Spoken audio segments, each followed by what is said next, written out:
Next up we have another Penton and Anvil reader, Thomas Simmons.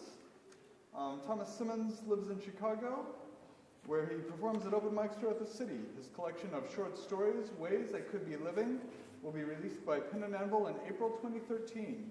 Portions of the book are available on Amazon as Kindle singles. Thank you very much for coming, Thomas. I'm going to read the 3 sections separating the book. There are 3 untitled pieces that preface each part. This is the first one. It really wasn't looking like much of a night until the baby showed up. We were just sort of watching DVDs of Family Guy and drinking when he busted in with a backwards NASCAR cap and PJs with Batman's picture on them. I mean, the baby himself would have been enough, but he had brought friends, and those friends had brought 2 cases of PBR, so it was that much cooler. The place became party central. We were playing beer pong, flip cup, kings, and the baby has awesome taste in music, so he put on this playlist with all these hot songs that got everyone going. His friends were really cool, and I asked how they met. Turns out the baby used to publish an underground zine on campus, and these guys were some of the staff members. I told them I never even knew he could write.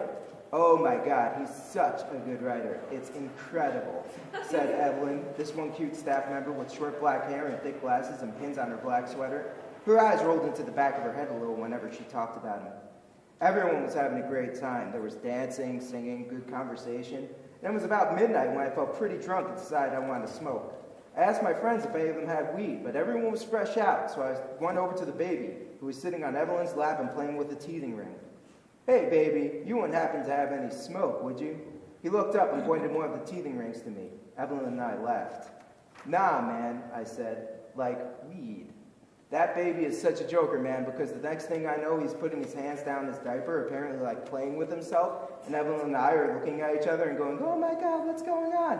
When he pulls out his baggie and gurgles, and Evelyn and I are laughing again. Oh wow, baby, awesome.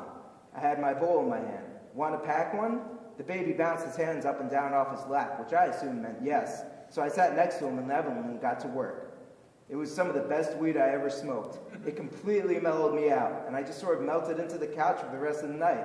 I didn't even move when Evelyn and the baby started making out next to me, and I didn't even mind, because the weed was so good and the music was incredible. I just sat back and looked up all around the place and kept saying, man, baby, you are the coolest. This is the second one. Nobody knows who invited him, but when he showed up, the baby really put a damper on the party. It was probably 11 o'clock or midnight. Everyone was just starting to get drunk and rowdy. And then he dawdles, wearing one of those T-shirts that looks like a tuxedo. I remember word getting around that he was there, and as soon as somebody heard, they got really quiet and looked down at their drinks and blushed. And Joe, who was only 5 minutes ago had been the life of the party, drunk and dancing like a sex-craved maniac, suddenly became more dangerous than entertaining when he walked by and almost stepped on him. Hey, man, chill out. There's a baby here. Jeez, I didn't know. Joe spent the rest of the night sitting in an armchair, nursing a drink and brooding. I felt worse for Brendan. He decided to wear his T-shirt that said MILF Hunter on it for the night because he knew everyone thought it was really funny. I mean, it would have been funny if the baby wasn't there, but he was, and Brendan felt really uncomfortable about it. I remember he spent the entire night trying to maneuver himself so the baby never saw what his shirt said, but he was pretty sure the baby saw it anyway. He was even surer that the baby kept staring at him, glaring at him even. I feel like such a jerk, he told me at the other end of the room, glancing over his shoulder. The baby probably thinks I'm a huge dick right now. I wouldn't have worn it if I knew he'd be there. Brendan couldn't take it after a while, and at like 12:30 or something, he headed out. I told him I was sorry about the whole situation, and he told me he was the one wearing a MILF Hunter shirt, and he should have known better. The rest of the night was just a bunch of awkward conversations, and when the baby finally fell asleep on the couch in between this guy and girl who were obviously going to hook up, everyone became really self-conscious and started talking in whispers so they wouldn't disturb him. No one acted angry about it, even though it was obvious that they were. And when the night came to a close, everyone was just sort of apologetic and extremely understanding, saying things like, what are you going to do? And it's not like we could kick the baby out, you know? I guess it's not really the baby's fault. I mean, I'm sure he was just looking for a good time like everyone else. It's not like he was giving anyone a problem. But I mean, in the end, he should have known that something like this would happen. Do you think no one would notice him? And on top of that, even after he came and everyone was obviously embarrassed, he didn't even care. He just sort of acted like nothing was wrong and went about crawling around the room, reaching for bowls of chips on the snack table. I hope whoever invited him learned their lesson because I seriously don't want to go to another party where that sort of thing happens. This is the third one.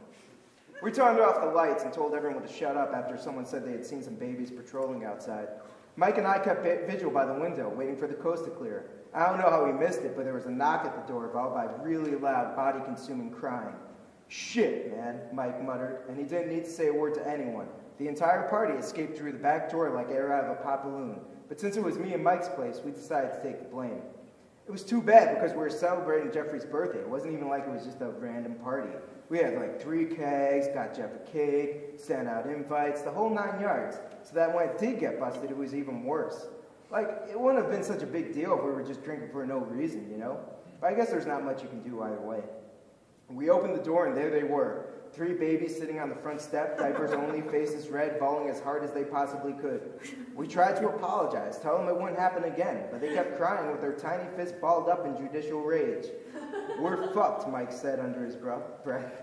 "Yeah," I agreed. "We might as well just take our punishment. I bet they won't be so hard on us if we cooperate." So Mike picked up 1 baby, I grabbed the other 2, and we spent the rest of the night cooing and burping them until they felt better and crawled back outside and went back to whatever they do during the day. There was no way either of us was going to get any sleep after that. "Well, at least that's over with now," I said. "Yeah, man, want to just have a few more beers? I mean, it's almost morning anyway." "Sure."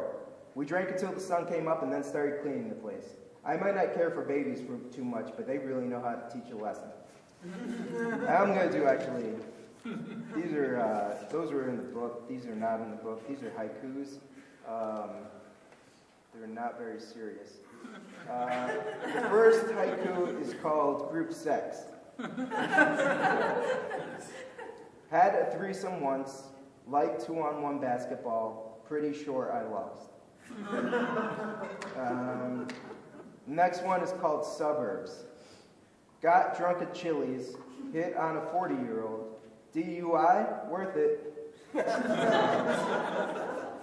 2 more. This last one's, it's not the last one, it's the second to last one. I don't know how to count, I'm an idiot.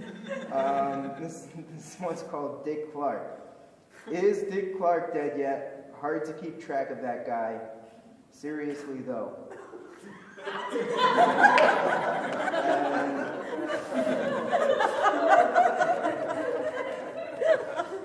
This last guys, stop.